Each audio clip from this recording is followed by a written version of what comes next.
ಅಷ್ಟು ಚಿಕ್ಕ ವಯಸ್ಸಿನ ಒಂದು ಮಗು ಇನ್ನೊಂದು ಮಗುನ ಒಂದು ಚಾಕು ಆಗ್ತದೆ ಅಂತ ಹೇಳಿದ್ರೆ ಅದು ಭಾಳ ನೋವಿನ ಸಂಗತಿ. ಈಗ ನಮಗೆಲ್ಲ ನಾವೆಲ್ಲ ಓದುವಂಥ ಸಮಯದಲ್ಲಿ ನಮಗೆ ಇವೆಲ್ಲ ಏನೂ ಗೊತ್ತೇ ಇರಲಿಲ್ಲ. ನಮ್ಮ ಮನೇಲಿ ಒಂದು ಚಾಕು ತೊಗೊಂಡ್ಬಾ, ಏನೋ ತರಕಾರಿ ಹೆಚ್ಚಬೇಕು ಅಂತ ನಮ್ಮ ತಾಯಿ ಚಾಕು ತೊಗೊಂಬರೋ ರವಿ ಅಂತ ಹೇಳಿದ್ರೆ ಭಾಳ ಅಂದರೆ ಚಾಕು ತರಬೇಕಾದ್ರೆ ನಾವು ಹೆದರ್ಕೊಂಡು ಒಂದು ಕಡೆ ತರ್ತಾ ಇದ್ವಿ. ಅಂದರೆ ನಮಗಿನ್ನೆಲ್ಲ ಆ ಥರ ಬೆಳೆಸಿದ್ರು. ಅಂದರೆ ನಾನೇನು ಹೇಳೋಕ್ಕೆ ಇಷ್ಟಪಡ್ತಾ ಇದ್ದೀನಿ ಅಂದರೆ, ಒಂದು ಮಗುವಿನ ಬೆಳವಣಿಗೆಯಲ್ಲಿ ತಂದೆ ತಾಯಿಗಳ ಪಾತ್ರ ಭಾಳ ಮುಖ್ಯವಾಗ್ತದೆ. ಬಸವಣ್ಣವರು ತಮ್ಮ ವಚನದಲ್ಲಿ, ವಚನ ಸಾಹಿತ್ಯದಲ್ಲಿ ಒಂದು ಬರೀತಾರೆ, ಬೆಲ್ಲದ ಕಟ್ಟೆಯ ಕಟ್ಟಿ ಬೇವಿನ ಬೀಜವ ಬಿತ್ತಿ ಆಕಳ ಹಾಲೆರೆದು ಜೇನಿನ ಮಳೆಗರೆದರೆ ಅದು ವಿಷ ಬರಲಲ್ಲದೆ ಸಿಹಿ ಬರುವುದೇ. ಬಸವಣ್ಣವ್ರು ಬರೀತಾರೆ. ಅದೇ ನಮ್ಮ ಈ ನವ್ಯ ವ್ಯವಸ್ಥೆಯಲ್ಲಿ ಬೇವು ಬಿತ್ತಿ ಮಾವು ಬೆಳೆವ ತವಕ ಬೇಡ ಮಾನವ ಅಂತಲೂ ಬರೀತಾರೆ. ಯಾವುದೇ ಒಂದು ಮಗು ಈ ಜಗತ್ತಲ್ಲಿ ಜನಿಸಿದಾಗ ಮಗು ತಲೆಯಲ್ಲಿ ಅದು it is just like empty computer. ಅದು ಪ್ರತಿಯೊಂದು ಮಗುನೂ ಎಂಟಿ ಕಂಪ್ಯೂಟರ್.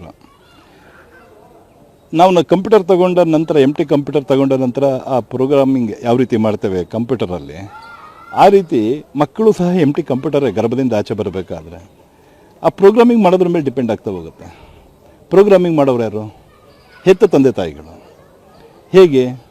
ತಂದೆ ತಾಯಿಗಳ ನಡವಳಿಕೆ, ತಂದೆ ತಾಯಿಗಳ ಭಾಷೆ, ತಂದೆ ತಾಯಿಗಳು ಇನ್ನೊಬ್ಬರ ಬಗ್ಗೆ ಮಾತಾಡುವಂಥದ್ದು, ಮತ್ತು ತಂದೆ ತಾಯಿಗಳು ಸ್ವಾರ್ಥಕ್ಕೆ ಬದುಕುವಂಥದ್ದು, ತಂದೆ ತಾಯಿಗಳು ಒಂಥರ ಕೆಟ್ಟ ಮಗುವಿನ ಮುಂದೆ ಕೆಟ್ಟ ಯೋಚನೆಗಳನ್ನು ಆಲೋಚನೆಗಳನ್ನು ಮಾಡಿ ಇನ್ನೊಬ್ಬರ ಬಗ್ಗೆ ಹೀಯಾಳಿಸಿ ಮಾತಾಡುವಂಥದ್ದು, ಇವೆಲ್ಲ ನೆಗೆಟಿವ್ ಥಿಂಗ್ಸ್.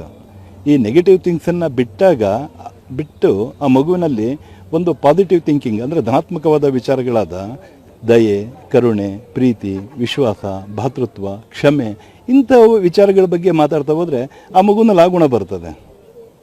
ನಾವೊಂದು ಹೊಲಕ್ಕೆ ಅಥವಾ ಒಂದು ಜಮೀನಿಗೆ ಒಂದು ಬೀಜ ಹಾಕಿದ ನಂತರ ನಾವು ಹೇಗೆ ಅದನ್ನು ಅದು ಪಕ್ಕದಲ್ಲಿದ್ದ ಕಳೆ ತೆಗಿತೇವೆ, ಆ ಗಿಡ ಚೆನ್ನಾಗಿ ಬರಲಿಕ್ಕೆ ನಾವು ಪ್ರಯತ್ನ ಪಡ್ತೇವೆ, ಹೌದಾ?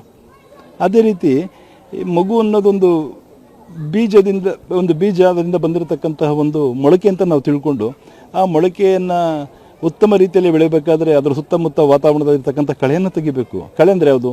ತಾಮಸ ಗುಣಗಳು. ಅದಕ್ಕೆ ನೀರು, ಗೊಬ್ಬರ ಅನ್ನೋದು ಯಾವುದು? ರಜಸ್ಸಿನ ಗುಣಗಳು. ತಾಮಸಿತನವನ್ನು ಬಿಟ್ಟು ರಜಸ್ಸಿನ ಗುಣಗಳನ್ನು ಮಕ್ಕಳ ಮನಸ್ಸಲ್ಲಿ ನಾವು ಪ್ಲಾಂಟ್ ಮಾಡ್ತಾ ಹೋದಾಗ ಆ ಮಕ್ಕಳಲ್ಲಿ ಒಳ್ಳೆತನ ಬೆಳೀತಾ ಹೋಗ್ತದೆ.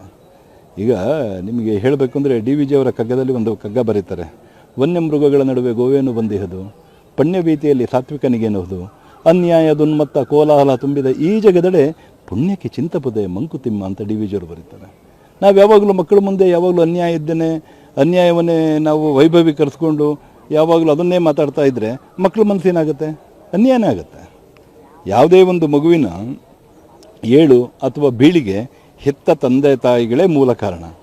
ನೀವು ಮಾತೆತ್ತಿದ್ರೆ ಹೆಚ್ಚಿನ ಜನ ಪೊಲೀಸ್ನವರು ಏನು ಮಾಡ್ತಾರೆ?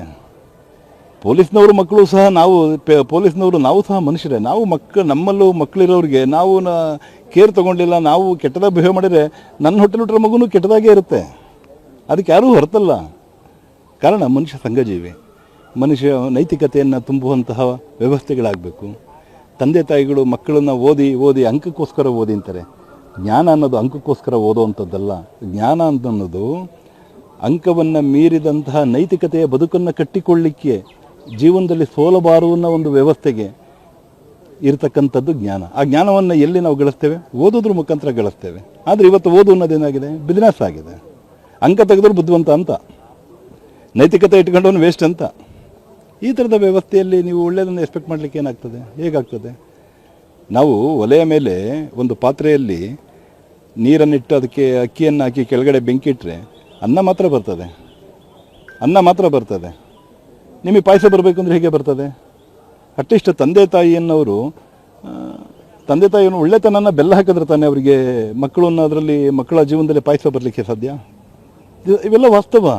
ಯಾವತ್ತೂ ಬೇವನ್ನು ಬಿತ್ತಿ ಮಾವನ್ನು ಬೆಳೆಯುವಂತಹ ಒಂದು ಸಾಹಸ ಯಾವತ್ತೂ ಮಾಡಲಿಕ್ಕೆ ಹೋಗಬಾರ್ದು. ಮತ್ತು ಮಕ್ಕಳಿಗೆ ಕಷ್ಟಗಳನ್ನು ತಿಳಿಸ್ತಾ ಹೋಗಬೇಕು. ಜೀವನದ ಒಂದೊಂದು ಕ್ಷಣಗಳನ್ನು ಅವರಿಗೆ ಅರ್ಥ ಮಾಡಿಸ್ತಾ ಹೋಗಬೇಕು. ಮನುಷ್ಯನ ಜೀವನ ಸುಲಭವಾಗಿ ಸಿಕ್ಕುವಂಥದ್ದಲ್ಲ. ಪ್ರತಿಯೊಂದು ಈ ಜಗತ್ತಲ್ಲಿ ಇರತಕ್ಕಂತಹ ಪ್ರತಿಯೊಬ್ಬ ವ್ಯಕ್ತಿನೂ ಆ ದೇವರ ಆಶೀರ್ವಾದದಿಂದಲೇ ಹುಟ್ಟಿರುವಂಥವನು. ಹುಟ್ಟಬೇಕಾದ್ರೆ 10 ಲಕ್ಷ ಜನದೊಟ್ಟಿಗೆ ಫೈಟ್ ಮಾಡಿ ಹುಟ್ಟಿರೋವನು. 10 ಲಕ್ಷ ಸ್ಪರ್ಮ್ಸಲ್ಲಿ ಒಂದು ಸ್ಪರ್ಮ್ ಮಾತ್ರ ತಾಯಿ ಅಂಡಾಣುವಳಿಗೆ ಸೇರಿ ಸಂಯೋಗಗೊಂಡು ಒಂದು ಸ್ಪರ್ಮ್ ಮಾತ್ರ ನನ್ನ ರೂಪದಲ್ಲಿ ಮುಂದೆ ನಿಂತಿದೆ ಅಂತ ಹೇಳಿದ್ರೆ ನಾನು ಹುಟ್ಟಬೇಕಾದ್ರೆ 10 ಲಕ್ಷ ಜನದೊಟ್ಟಿಗೆ ಫೈಟ್ ಮಾಡಿ ಹುಟ್ಟಿರುವಂಥ ಒಂದು ಪುಣ್ಯ ನನಗಿದೆ. ಹಾಗಾಗಿ ಇಲ್ಲಿ ಜೀವನದ ಮೂಲ್ಯ, ಜೀವನ ಅನ್ನೋದು ಬಹಳ ಪ್ರಾಮುಖ್ಯವಾದ್ದು. ಎಲ್ಲದಕ್ಕೂ ಒಂದು ಅರ್ಥ ಇದೆ, ಇಲ್ಲಿ ಯಾವುದೂ ಅಲ್ಲ ವ್ಯರ್ಥ. ಹಂಗಾಗಿ ಮಕ್ಕಳನ್ನು ಬೆಳೆಸಬೇಕಾದ್ರೆ ಪೋಷಕರು ಮಾದರಿ ಆಗಬೇಕು. ಆ ಪೋಷಕರನ್ನು ನೋಡಿಯೇ ಮಕ್ಕಳು ಬೆಳೆಯುವಂಥ ಕ್ರಮ ಇದ್ದಾಗ ತಂದೆ ತಾಯಿಗಳು ಉತ್ತಮರಾಗಿದ್ದರೆ ಮಕ್ಕಳು ಉತ್ತಮರಾಗಿರ್ತಾರೆ. ಇದು ನನ್ನ ಅಭಿಪ್ರಾಯ.